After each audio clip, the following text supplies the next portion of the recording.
Hello, everybody. Welcome to a very special live panic edition of Breaking Even with Al Paton on the SuperCoach AFL podcast feed. At time of recording, there is about, trying to do the maths in my head, about 31 hours until the first lockout of the 2025 AFL SuperCoach season. There's plenty happening, and the big point of this show is to get your questions answered. So we'll get through as many as we can. I've got a bunch of socials already, and you can leave them below because we are going live, and I'm Al Paton, of course. And joining me, Patch, how are you feeling? I mean, how would you rate your SuperCoach team at the moment on a scale of 0, everything's set, just totally calm and zen, ready for the season to start, through to 10, changing it every 5 minutes, total disarray, unrecognisable looking squad?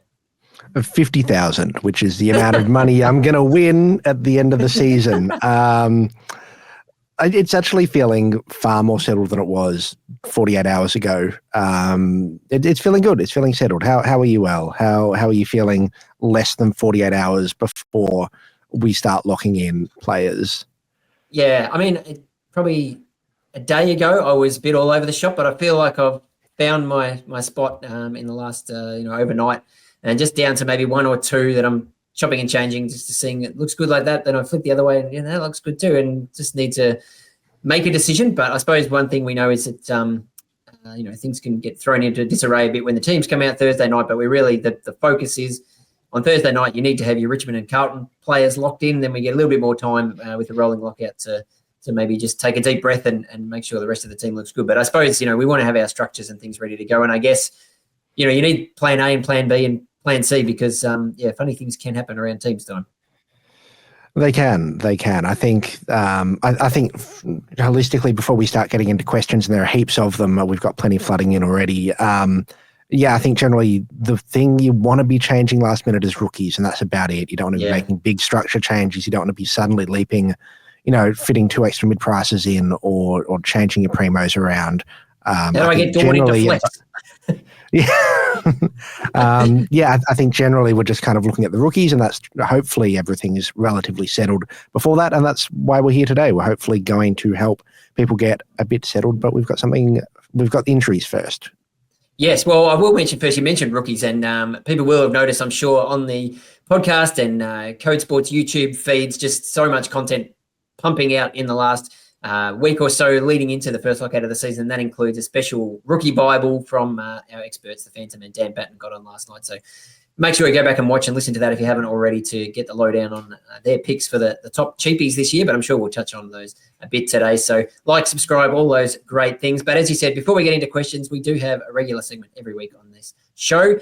Every Supercoach needs to manage injuries like a pro. This is the HBF Injury Report. Let's get into it. Patch, plenty of interesting names as we count down to round 1. I've got plenty on here. I'll try and get through them quickly. Bo Allen, interesting, from West Coast, obviously potentially popular rookie pick in the backline. Illness may miss round 1, but it does throw up some interesting looping possibilities for people who want to try that. Elijah Hewitt, they're saying he is available despite being out of their last preseason match with some soreness, so he should be available for us. The Saints say Rowan Marshall and Jack Sinclair will play in round 1, so we'll keep a close eye on their teams, especially with some popular rookies that might impact. Gold Coast, Sam Flanders, not going to play round 1. He'll be back in round 3, so if you've got him in your team, take him out. I think he's still in about 20% of teams, so make some late adjustments there. The Bulldogs put out an injury report which had 5 or 6 weeks down for Marcus Bontempelli with his calf injury, so obviously can't start him, but we'll be watching him. Complex calf injury, which is my least favourite type of calf injury.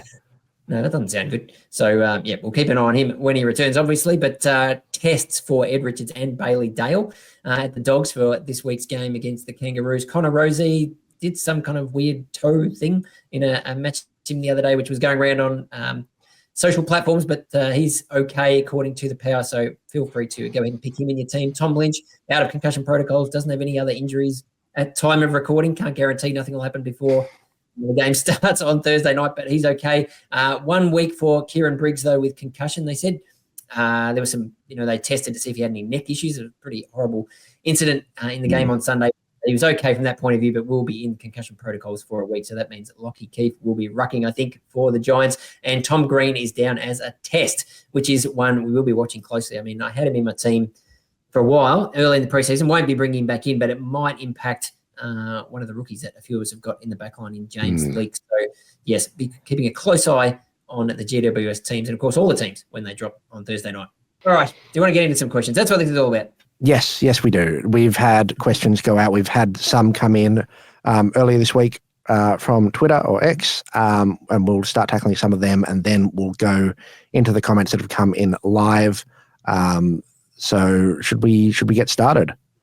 Yes, let's get into it because, as you said, there's plenty to get through. We don't want to keep everybody here all day, but Frogger kicking us off saying Chera or Perryman, viable or mirages? They just something that's teasing us in Supercoach that will blow up in our faces like plenty a mid-pricer has in the past. I mean, it seems like the mid-prices this year are a bit more reliable than in the past, or is that just, do we fall for that every year? I think we fall for that every year, but, you look back and you're like, did picking mid-prices ever work for those people in the past? And the answer is no, but it could just work for us. It could just work for us this year. I think Perryman's in my side. I certainly think he's definitely value. Adam Chera, I've never been sold on, but everyone who I know who follows Carlton thinks that he's ready to go. I think the preseason showed what he's capable of. I think they're both viable. I'm not convinced either is a mirage. So happy. Yeah, I think Perryman very safe. I don't think he actually had a heap of tackles the other day, but still scored in the 90s. And I think he's going to be safe for around that most weeks. Chera's a bit more of a risk, obviously given his injury history, but I've certainly been sucked in by his preseason and the early fixture of the Blues. Hopefully he can put up some good scores early, and then if something happens, we deal with it then. So I've got both of them at the moment. Fraser saying Matt Flynn R2, yes or no? We've had a lot of questions about Matt Flynn, and I've been toying between starting him at R2 or starting him at the flex. I think if fit, he's close to a must pick at the value he's providing. I don't quite like going with him at R2 yet because you don't necessarily have the backup. And having him in the flex means that if it goes wrong, you can downgrade him, upgrade him. If you've got some cash, you've got a lot more flexibility from the flex, which is really nice. But at R2, your options are far more limited. So that's the reason I haven't gone there. But I do think there's big risk, possibly big reward there. The flip side as well is if you want Tom de Koning and one of Cherry or Gawn, then it gets very hard to then pick Flynn. You can't have him on the bench. So it depends on the rest of your team, but I don't think I think it's viable. There's every chance the person that wins Supercoach this year starts Flynn at R2, and he becomes what Cherry did last year. So I certainly don't think it's a bad decision to start him at R2, but proceed with caution, maybe have an exit plan. Yeah, I mentioned the Lair and Dossie there had a very intricate setup of picking Luke Jackson in the forward line, so you flick him into the ruck if something happens to Flynn. So he's obviously put a lot of thought into that. And yeah, I think I agree with you that if you're brave enough to do it and it pays off, that could be a winning move. But it is fraught with danger. But sometimes you have to take risks to win. He's in my flex at the moment. I think you're right that we have to pick him. Just haven't quite got the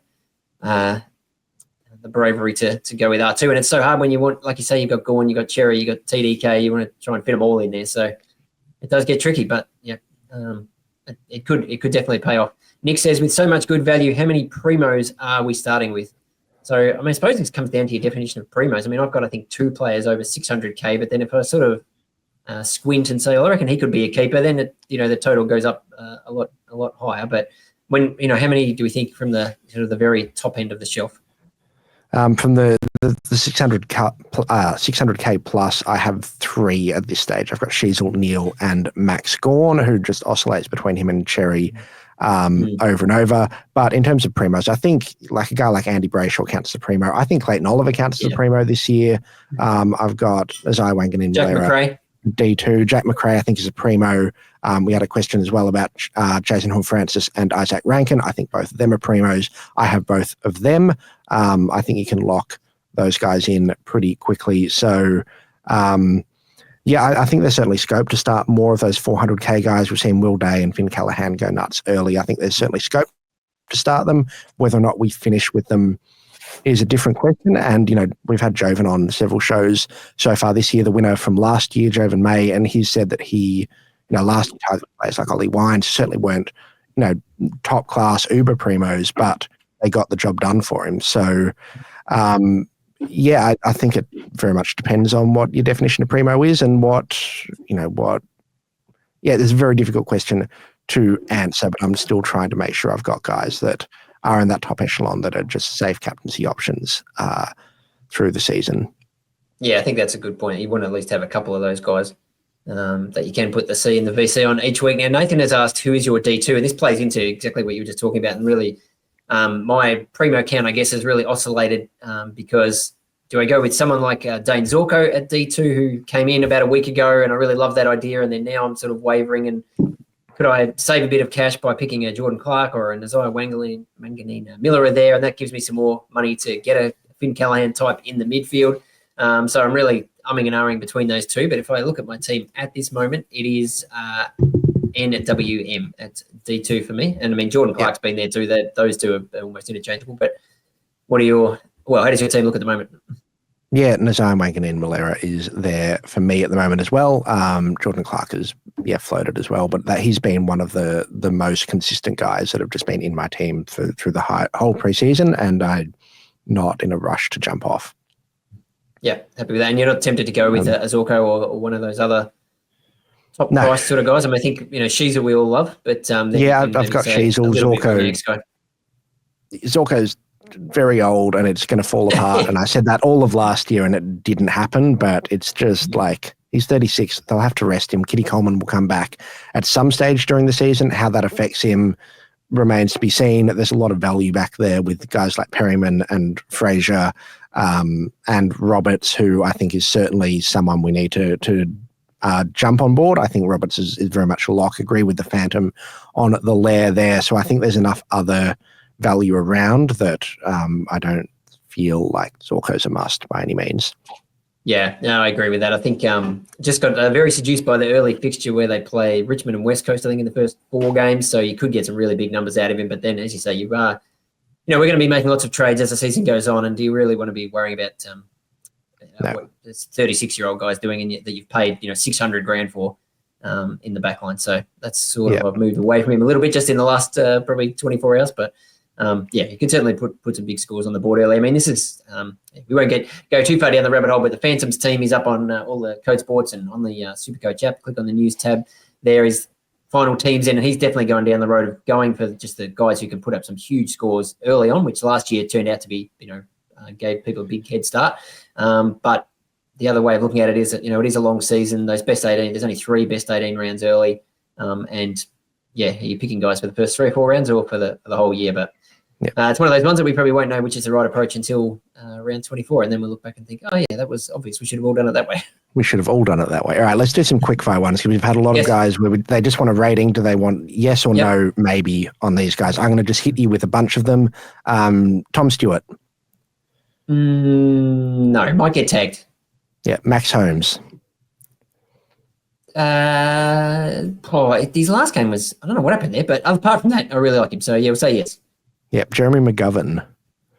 I did think about this, but then when I was just, because that D2 has been hard. But I mean, if we're talking about Zorko, you can't pick McGovern, can you? Again, they're very expensive. If there was some value there, maybe you could take a risk, but no. Yep, Elijah Hewitt we've spoken about. If named, I assume you pick him? I think so, yeah. Just at the price and a bit of DPP as well. I think he's just handy to stash there. Maybe M11. Yep, Trent Rivers. No, not for me. I think Melbourne has, like, that midfield experiment he'll still get a bit of time in there, but now Petrarca's back. They want to play Ed Langdon in there now as well. Harvey Langford's going to try and get some centre bounces. So, I don't think there's enough there to get his scoring up to what we'd need. Yep, Simeon's from the Lair. His boy, Jake Saligo. There's been a question on whether you rate him. I think he's a good player. I'm just sort of steering clear of Adelaide midfielders, really, because there's just so many of them that it's hard to know any given week who'll get the scores and, the most CBAs and all that kind of thing. Yep. And then the last one is a toss-up. Would you rather Bailey Smith or Riley Sanders from Desi? I've got Bailey Smith, but, this is an interesting one because, he basically was picked, when Team Picker first opened, and he hasn't moved out of my team ever since then because, all the obvious reasons that we thought this guy's going to be one of the best picks in Supercoach this year. He'll go to Geelong, play in the midfield, he's cheap. But, we've hardly seen him since then. So I can understand why people are a little bit nervous that cancelling or, postponing opening round game, that was the one thing that would have been useful to actually get a look at him, hopefully playing a full game and see what his role is, and knowing that he's fully fit. So I'm not as locked in as I was. He's still there. I still think at the price, he's going to deliver great value, but he's probably not. I think McRae and Daniel, I could definitely see being top 6 forwards, and they'll be there for the entire season. Baz, I'm just not really sure what we're going to get from him. He could average 100, wouldn't shock me, but if he averaged 93, that probably wouldn't be a big shock either. Yeah, I've got him pegged for that 90 to 95 range, and I think he's certainly value. I think he won't let you down too much as a pick, but he's one that I'm fading. He's not in my team at the moment, not because I think he's a terrible pick. I just prefer to spend the money elsewhere. It's just like I've gone up to Isaac Rankin, and I would rather Rankin than Bailey Smith, just with the way my team shuffled around. So I still don't really trust Bevo, and I'm not entirely sure how Sanders will play out long term, but I certainly think to start the season, he'll be quite good. There have been a lot of questions on rookies, and we're obviously very keen for teams to drop tomorrow night. But instead of going through that, we'll direct you, once this episode finishes, go check the official Supercoach feed and the Code Sports YouTube. There is an official rookie, just everything you need to know, last minute rookie guide there from the Phantom and Dan Batten, who have answered all of the rookie questions far better than we can or will be able to. So I'll point a lot of the questions. Can I just hold you up for a sec, Patch? Can I just ask, how many rookies have you got on the field in defence and the forward line? 2 and 2 in defence and the forward line, one of them being Jackson Pryor down back, and then Sam Powell Pepper at the moment is in my forward line. This is a bit more security. I think we've got slightly more than we were panicking about. I just feel slightly better about them than a lot of other people do.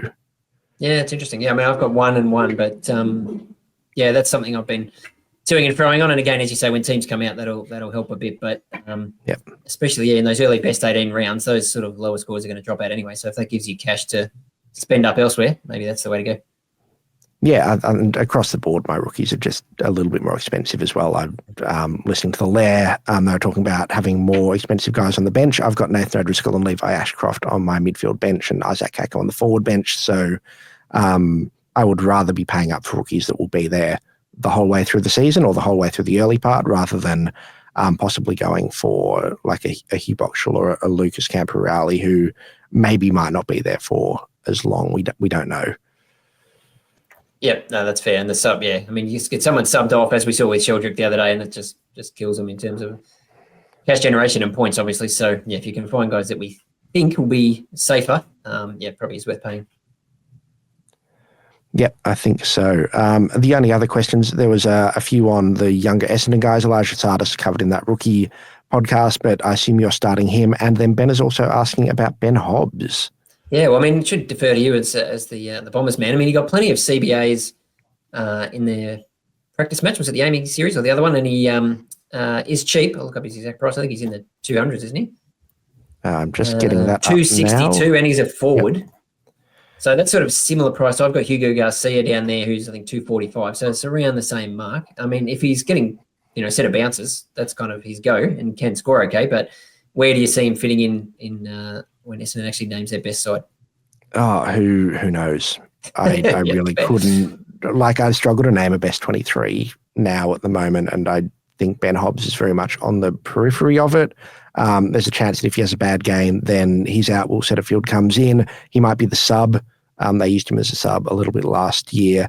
Could be subbed off as well. I don't know. Just we've got guys like Garcia and Caleb Daniel around. I think they're probably options I'd be going for instead. The only other question before we can move on to the live questions that have come in, Nick Dacos, what did you make of that opening round debacle from the Pies? Do you jump off him if you've got him? I was initially in the camp of no, because you pick him for the whole season. If he drops a little bit in price, it doesn't really matter.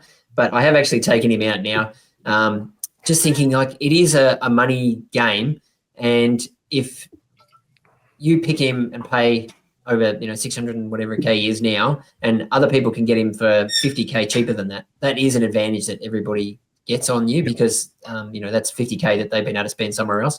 So the timing of it can get tricky. Like it's, we were talking earlier today on off air about Finn Callahan and the idea that, do you wait until after his bye and then try and get him then because they have the early bye and his price won't move until round 3 and all that sort of thing. But then you still have to have the trades and the money at the right time to make it happen. Yep. So it's easy to say, I'll just get Daicos after his bye. But I mean, he'll still be, close to $600,000. And, that early in the season, I don't know that that's going to be such a simple maneuver. But if you get points on the field somewhere else through, spreading that money around now, and then maybe it's round 6 or 7 when the planets align and you can, I'd certainly be targeting him to try and get him in. He's going to be in my finished team for certain. But I think that is what I'm going to try and do. Whether I can actually, make it happen, we'll wait and see. Heaps of things are going to come up and, we'll be trying to get Bontempelli in around the same time and all these kinds of things. But at the moment, he's not in for me. Yep. Fair enough. Should we go to some live questions now? Do you Yes, want me to read them out or do you want to read them out or how we I can throw you. We can chop and change if you like. But Haroon wants to know about Jordan Dawson. I already mentioned my sort of philosophy on Crows midfielders. I think he is probably underpriced, but still nervous about probably going to be highly fluctuating scores. I think he can put up some really big ones, but he might have some ones on the other side as well. Yeah, the scaling king where he does a lot in last quarters, but also if he gets thrown forward, then he might disappear for a half a footy. So he's certainly a brilliant footballer, very much a Mr. Fix-It kind of situation. I think he's value, but I think as well we've seen a lot of guys come through. You look at Callahan, Day, Chera, a few of these other options, and kind of if you're going to them, you probably can't afford as well the Dawson types. So I think he's very easy to fall out of your side on that front. I like him. I think he's been in and out of my team. I hope he has a very good year, should bounce back.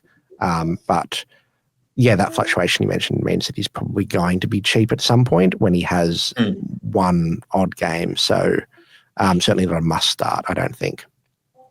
I like this from Wayne. Jaden Short is like finding an old magazine under the car seat. I know I shouldn't, but I want to. Talk me out of it. You're the Richmond man. Are they going to play kick chip Mark and he'd seagull it up?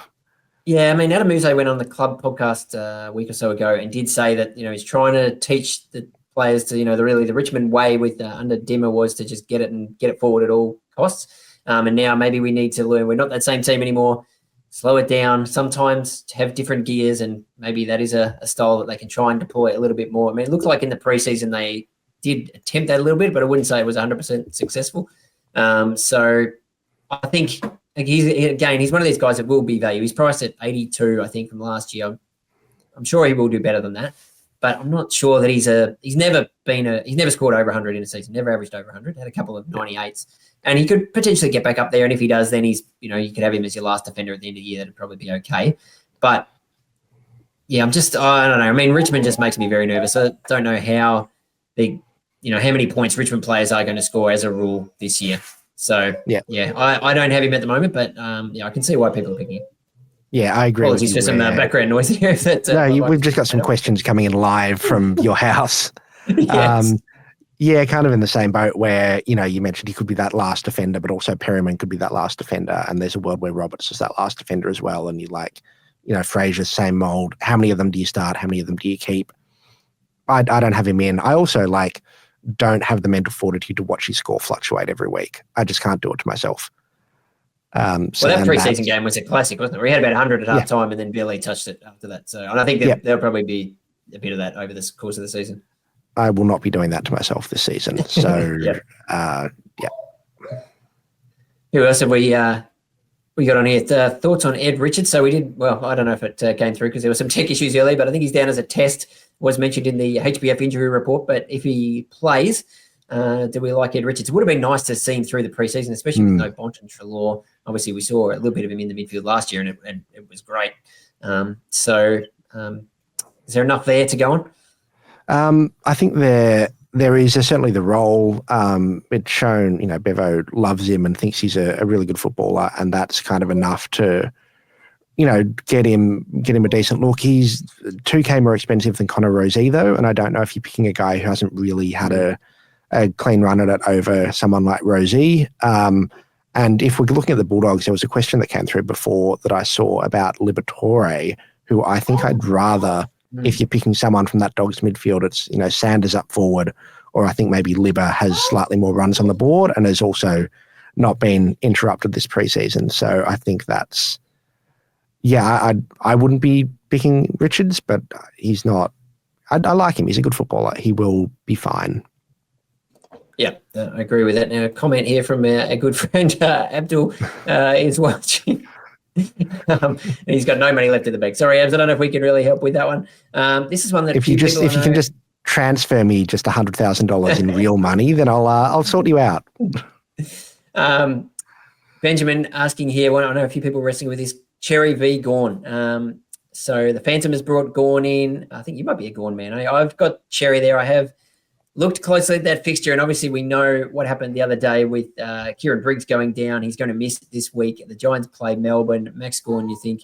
I think the Phantom said might eat Lockie Keefe alive, which could happen, but is that enough to pick him for the whole season? He's a little bit more expensive. We know how good Cherry was last year. Actually, I think Phantom might have found a way to fit them both in. So is that the answer? You just picked the two of them? Well, I mean, if you don't pick them, then you've got to watch Tom De Koning score 3 million points over the first 4 games of the season. So I'm still a bit up in the air. I've currently got Gawn. I've had Cherry for a long period of time. I had Gawn and Cherry and was fading De Koning for a little bit, and then that made me feel physically ill. So I think Gawn scores more in the opening 5 weeks. He's got GWS with no Briggs. North Melbourne, so Cherry will be a tough matchup.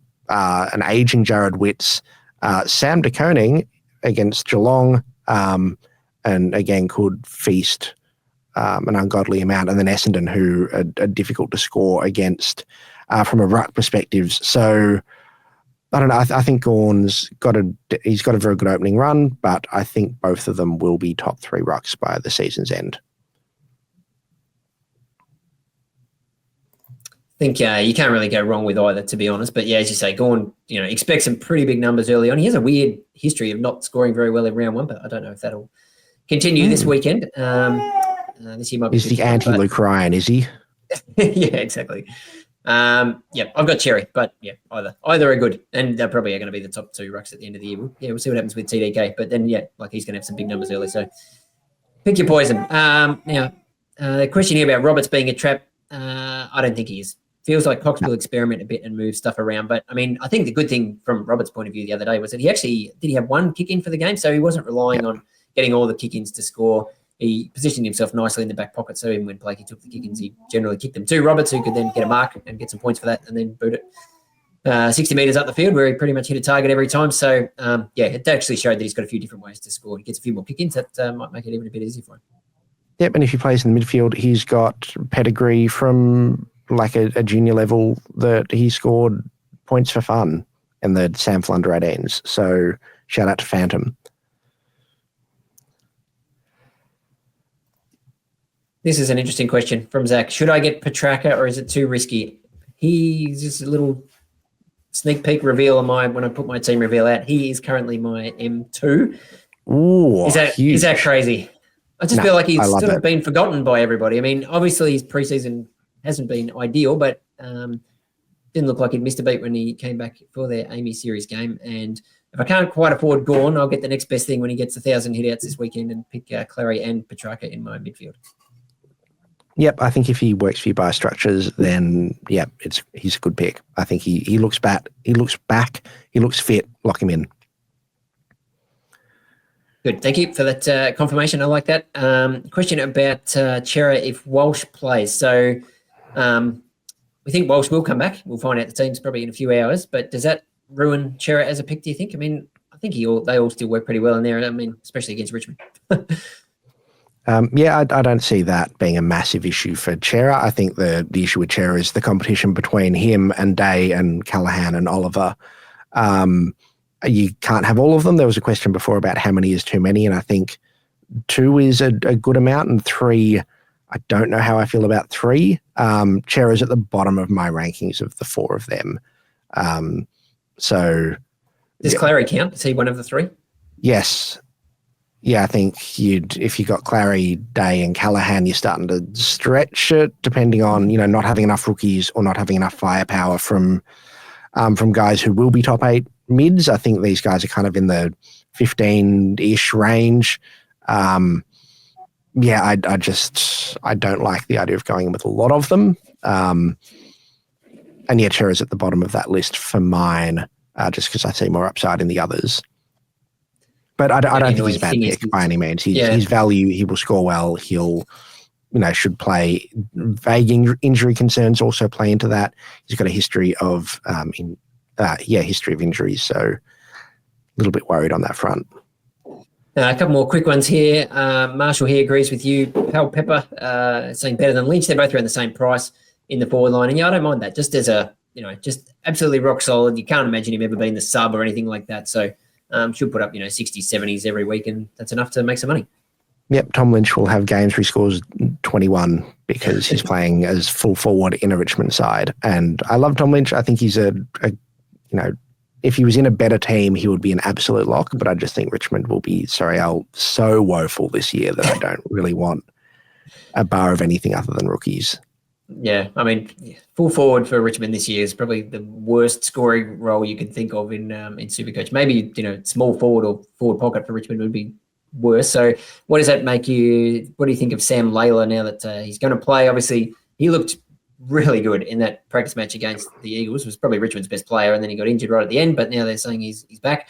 Over 200K. I don't think I could fork out for that. Having seen so little of him, but I think he actually will go pretty well. But with all those other expensive rookies, we probably don't need him, I don't think.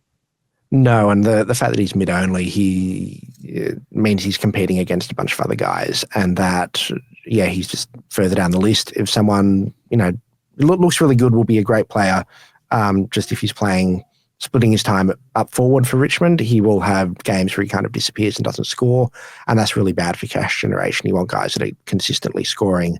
You could do worse, but not for me, not over the likes of, looking at Nathan O'Driscoll, Levi Ashcroft, Elijah Sardis, Finn O'Sullivan, Ed Allen, all at the same price point. Sid Draper, if he's not the sub, I just think all of those guys are ahead of him.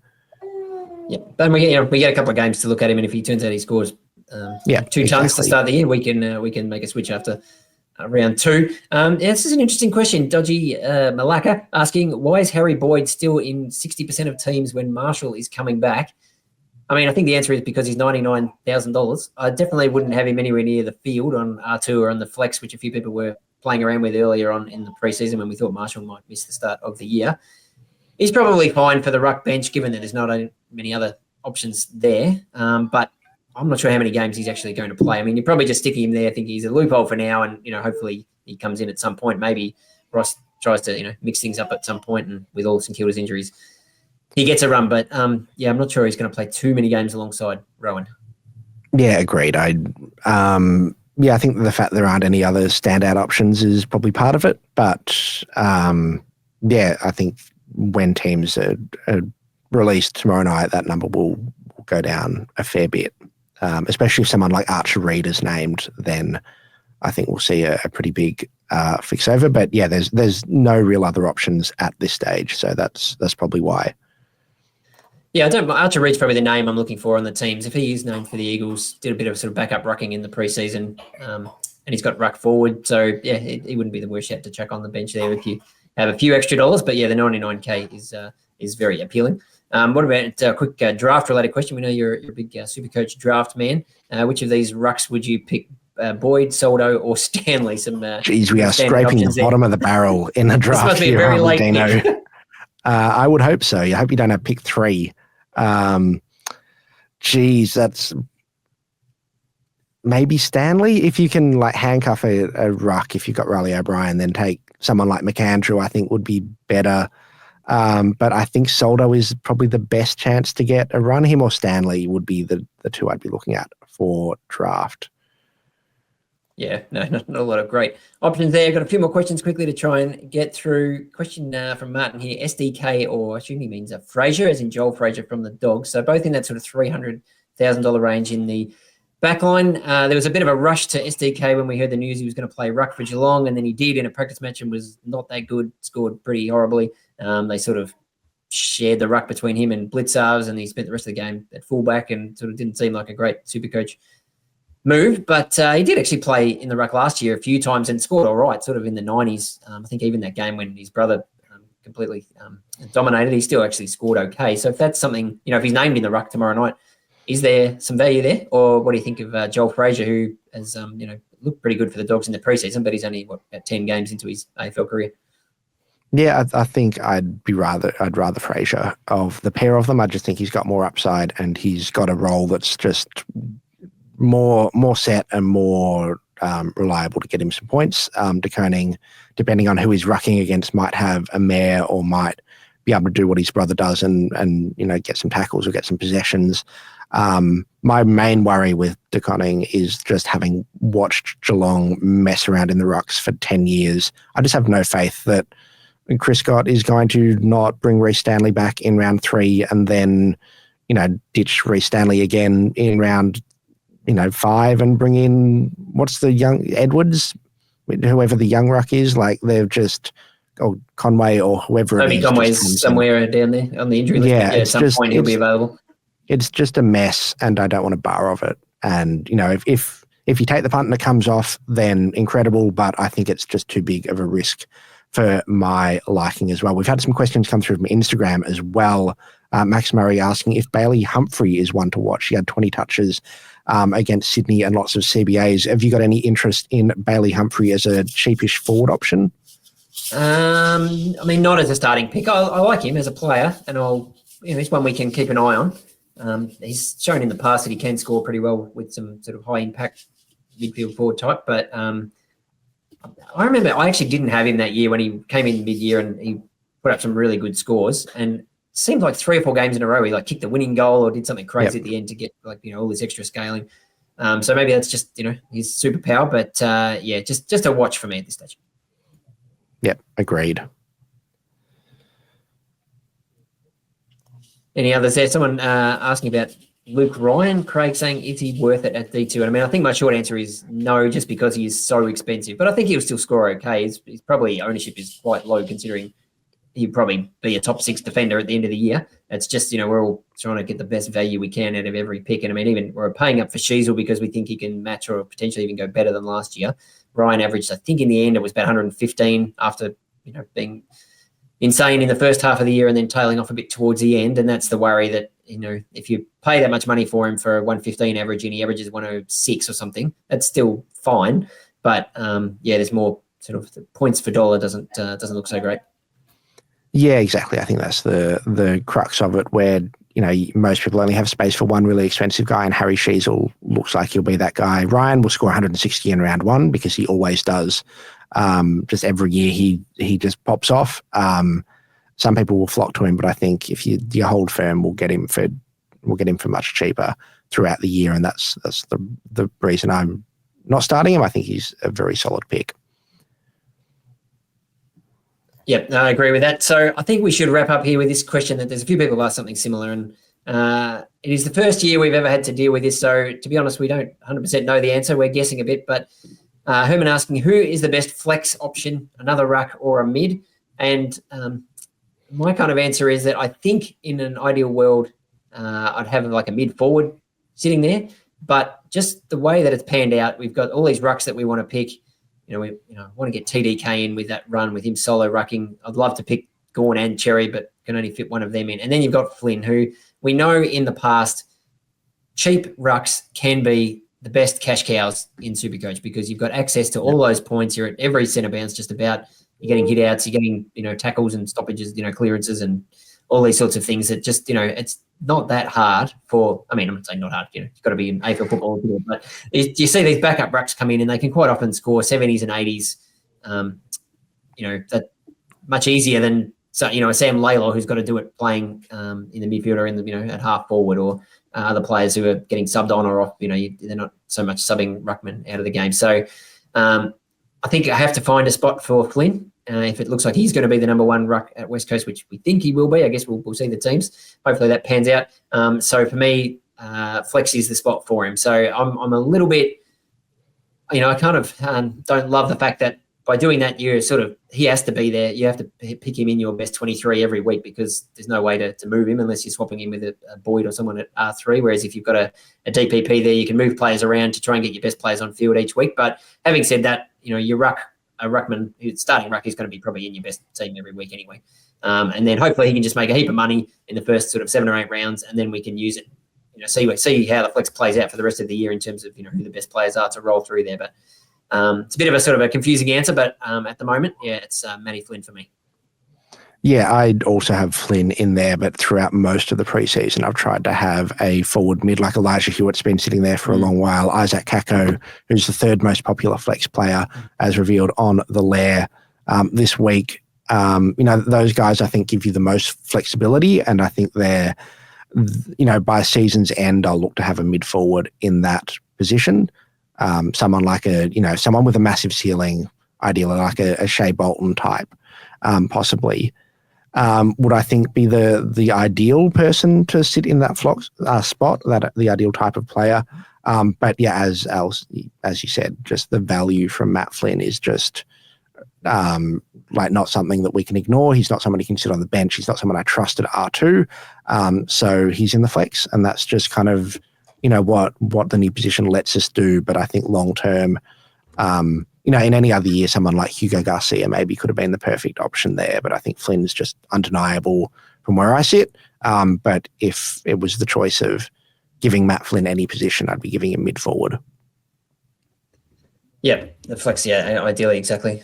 So everybody, thank you for tuning in. Thanks. We got through a heap of questions there. There's more there. We didn't have time for everybody, but we will be back tomorrow. Well, I will be back tomorrow night for the live teams show here. I think the Phantom's going to jump on for a special round 1 sort of panic edition. And we'll get the teams tonight, I guess, from the Richmond Carlton game. And then we'll have all the teams tomorrow for the full round 1. And it's just crazy that it's so close after weeks and weeks and weeks. I remember when Team Picker opened and this team looks pretty good, and now we're sort of at a point where we have to lock in some choices and actually stick by them.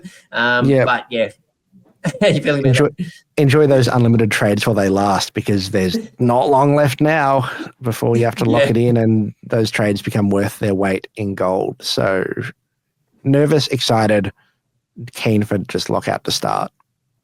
Yep. Thanks everybody for listening. Thanks Patch for jumping on. Thanks to our friends at HBF, and plenty more content to come. As I said, live show tomorrow, heaps of content on the site. Team reveals, a consensus team, cheat sheets, all kinds of things. Fill your leagues, and let's get into it. SuperCoach is almost here. Let's talk soon.